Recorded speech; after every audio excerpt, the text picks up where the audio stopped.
Okay, now for probably the most difficult part of the book of James. Chapter 2, verses, the next few, the second half of chapter 2, basically. This section is difficult for a couple of reasons. For one thing, in our day and time, in the early 21st century now, we have 2,000 years of church history that has muddled the debate or the confusion or the discussion, the context around faith and works. Like I said before, I was born in the Lutheran Church, and so I grew up Lutheran. I went to a Lutheran school even through 8th grade, so I was taught the Lutheran perspective on things all my life. And the Epistle of James is kind of a sore spot for Lutherans. It was a sore spot for Martin Luther in general. And this is a big section why. This section right here in the middle of the chapter, at the end of chapter 2, is a big reason why. And so there's been a lot of denominational controversy about faith and works. This, the whole Reformation was about getting away from the Catholic view, which kind of went overboard with the whole works thing, salvation by works thing. And to some degree, the Reformists, the Reformationists, overcorrected for that by insisting a little bit too much on faith alone. And we'll get to that more when we get to the letters of Paul, because that's where that really comes from. But that's part of the reason why this next section is tricky, because we come at it having many hundreds of years of church arguments and fighting that factor into our context that didn't factor into James's context, because all that stuff hadn't happened yet at the time James wrote this letter.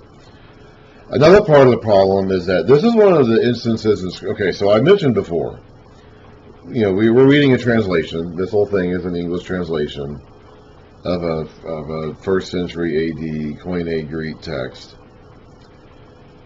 And one of the differences between the old language and our language is that they didn't have punctuation.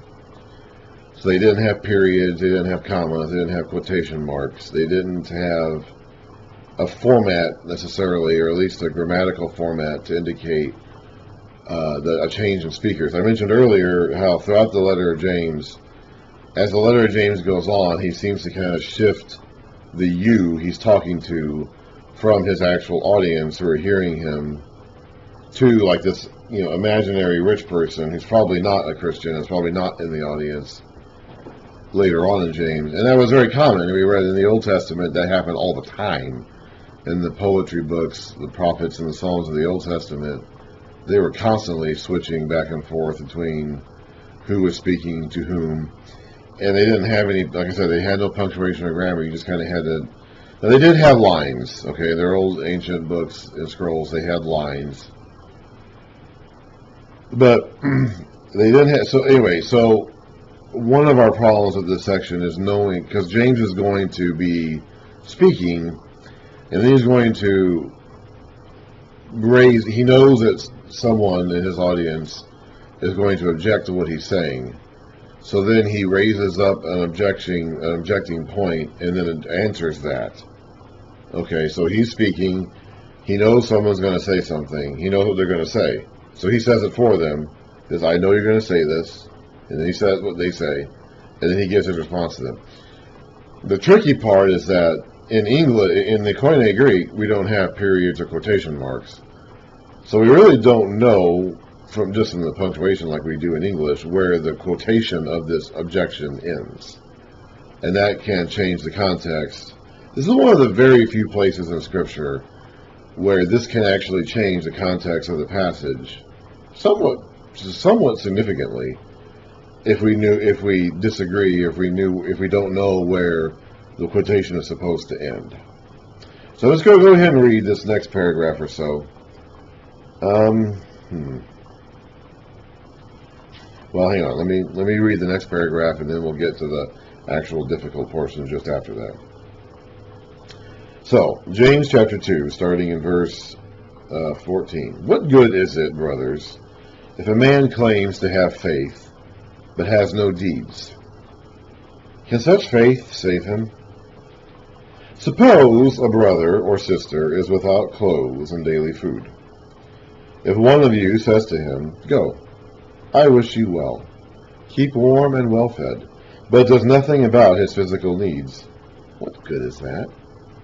In the same way, faith, but now this would have just been a dagger in the heart of Martin Luther. But in the same way, faith by itself, if not accompanied by action, is dead. This basically goes with what John was saying. John said something very, very, very, very similar. It's right after he talks about Cain in the middle of chapter 3. This is how we know what love is. Jesus Christ laid down his life for us, and we ought to lay down our lives for our brothers. If anyone has material possessions and sees his brother in need, but has no pity on him, the love of God, how can the love of God be in him? Dear children, let us not love with words or tongue, but with actions, or with simply words and tongue, but with actions and truth.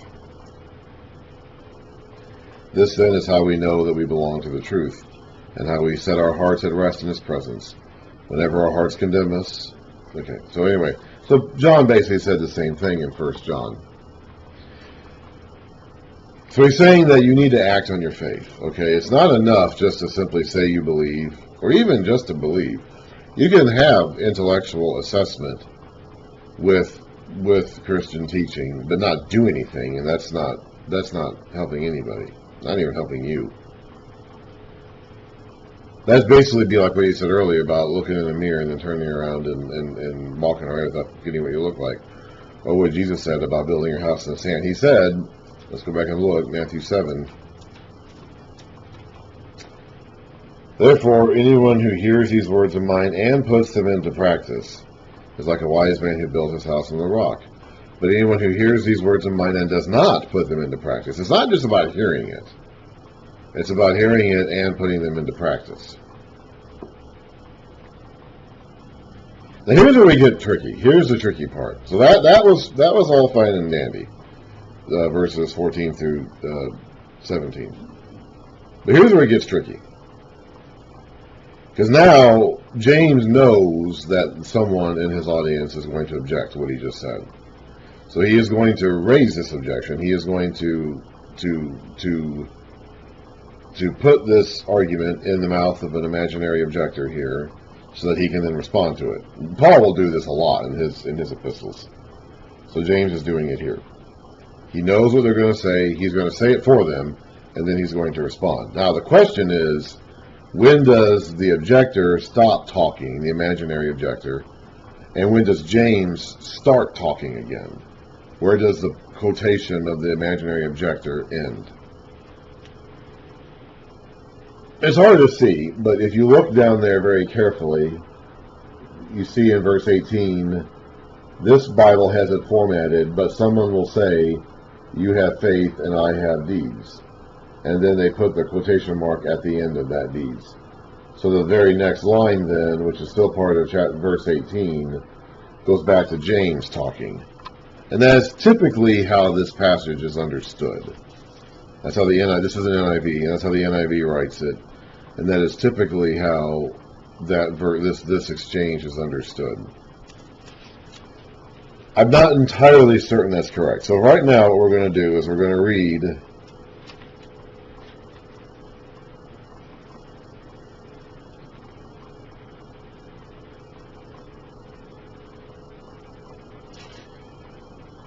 all the way down, I guess, to verse 24, and then we're going to go back and see if we can pick this apart and determine where the quotation should actually end. But someone will say, so what good is it, my brothers, if a man claims to have faith but has no deeds? Back to the previous paragraph. Can such faith save him? Suppose a brother or sister is without clothes and daily food. If one of you says to him, go, I wish you well, keep warm and well fed, but does nothing about his physical needs, what good is that? In the same way, faith by itself, if it's not accompanied by action, is dead. That's James's statement. But someone will say, you have faith, I have deeds. Show me your faith without deeds, and I will show you my faith by what I do. You believe there is one God. Good. Even the demons believe that, and they shudder.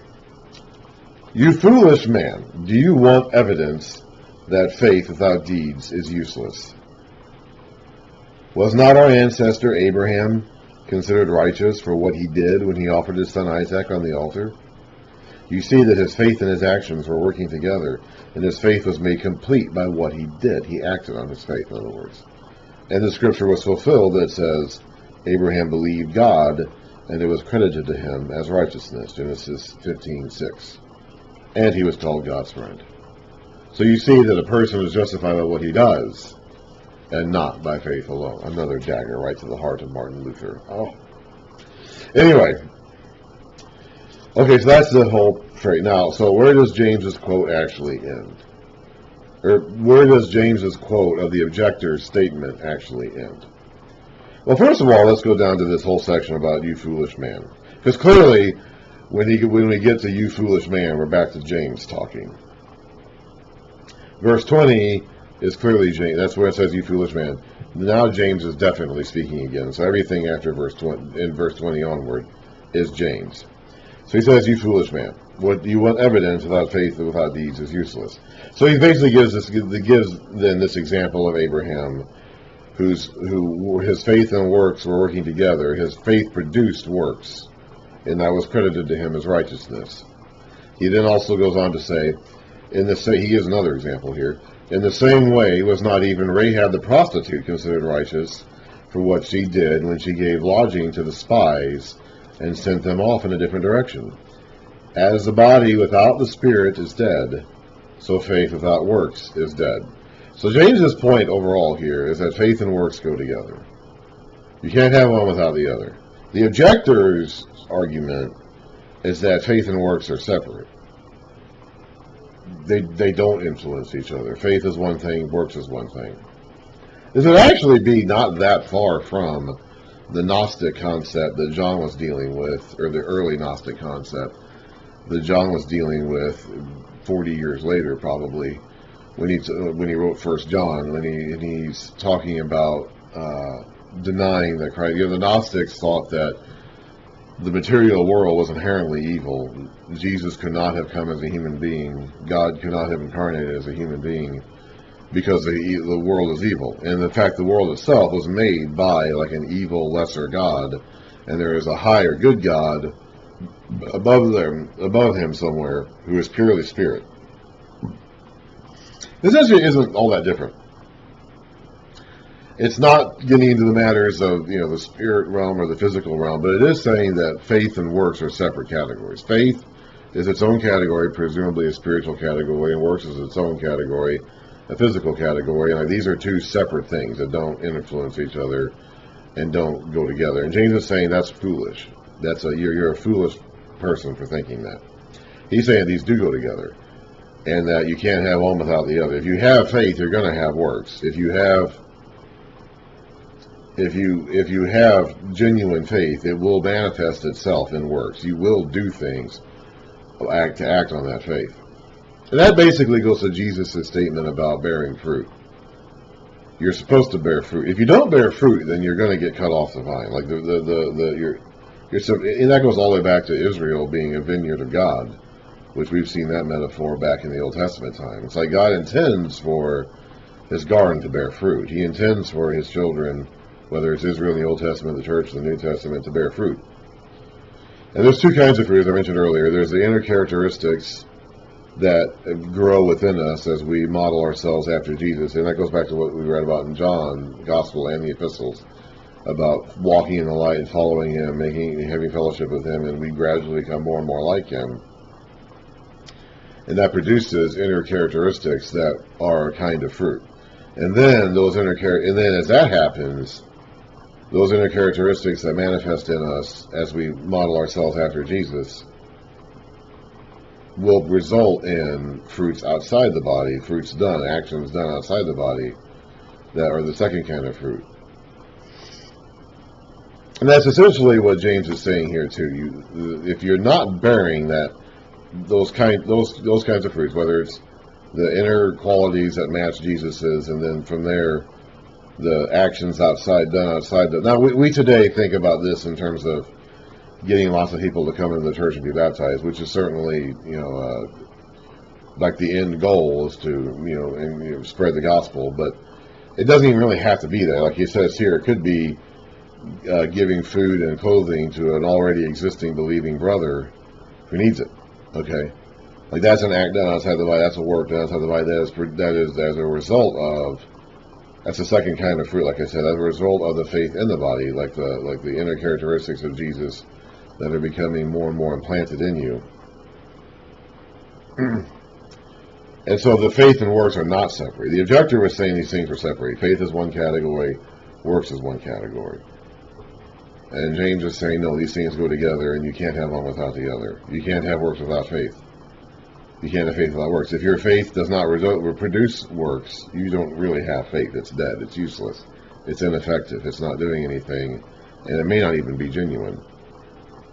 Genuine faith would result in works that therefore prove the faith.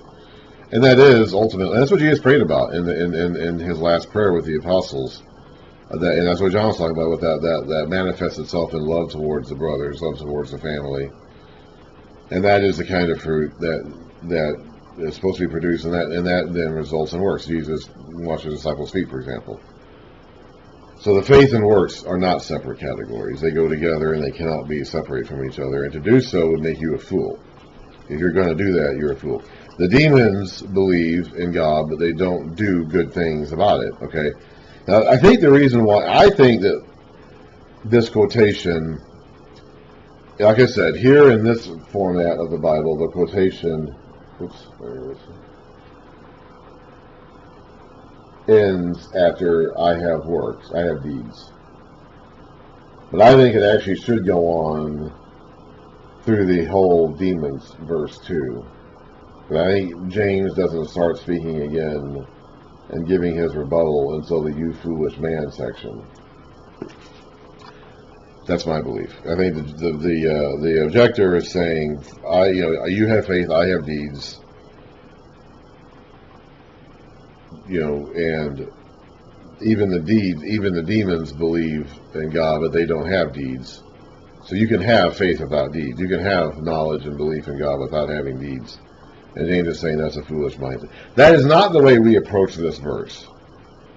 Because we approach it, like I said, with like the Reformation history behind us, and getting confused about the salvation by faith alone or whatever.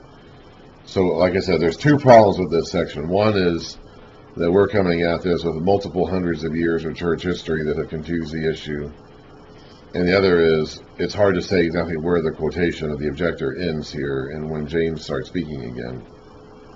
Because we want to look at it as though James is saying the whole demon line. We want to attribute that to James, like he's the one saying that.